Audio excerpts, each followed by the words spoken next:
Whenever an actor delivers a huge hit to Netflix, the streamer is often eager to work with them again. Millie Bobby Brown is perhaps the best example of this. After breaking out with Stranger Things, Netflix has released almost everything she's appeared in after, such as the Enola Holmes franchise and The Electric State. Ryan Reynolds has been a frequent Netflix star, headlining Six Underground, Red Notice, and The Adam Project.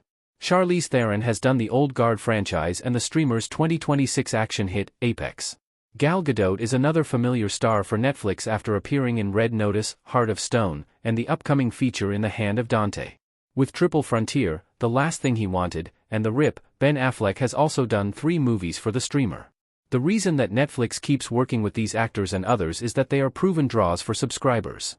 They've helped make some of the most popular movies on the service, with a few featured among Netflix's most watched 2026 movies. That is a distinction that the streamer's next movie is hoping to receive, as it also features a familiar and popular star. Releasing on Netflix next week, on Friday, June 5, 2026, Office Romance is a new romantic comedy starring Jennifer Lopez and Brett Goldstein. While the latter gained popularity on Apple TV+'s hit series, Ted Lasso, this marks his first time on Netflix. That is not the case for Lopez, who has a history of success with the streamer. Office Romance is Jennifer Lopez's first Netflix movie since 2024's Atlas. 2 years before making the new rom-com, Lopez headlined an original sci-fi movie for Netflix known as Atlas. Directed by Brad Peyton, the actress took on the lead role in the futuristic film. Lopez plays an analyst known as Atlas who joins the fight against an AI takeover, led by Simu Liu's character, Harlan. Despite receiving mostly negative reviews, Atlas had a strong performance on Netflix.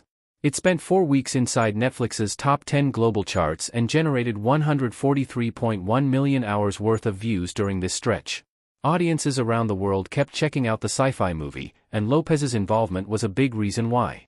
Office Romance is now her return to Netflix after this mega hit. It marks her 3rd movie with the streamer overall, as she also headlined 2023's The Mother.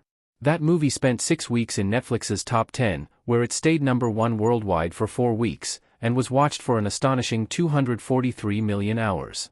Netflix later confirmed The Mother's viewership climbed to 249.9 million hours. Will Office Romance be another huge hit for Netflix and Jennifer Lopez? Lopez's tendency to draw in massive viewership figures likely has Netflix hoping that Office Romance will be another big win from this partnership. With the prominent marketing and promotional campaign backing the release, there is no doubt that the movie will attract plenty of attention at the start of its run. The question is whether it can have the same high starts and sustain interest as long as Lopez's other Netflix movies. The 2026 film is notably different from the previous collaborations, which were both in the action genre. Office Romance's existence in the rom-com realm could give it a smaller audience.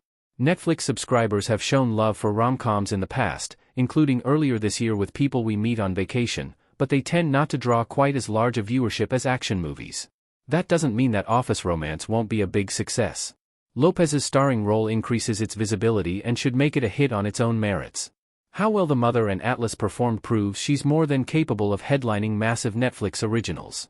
While I wouldn't expect Office Romance to amass as many hours watched as her last 2 films, Jennifer Lopez should go 3 for 3 in making movies that do well on Netflix.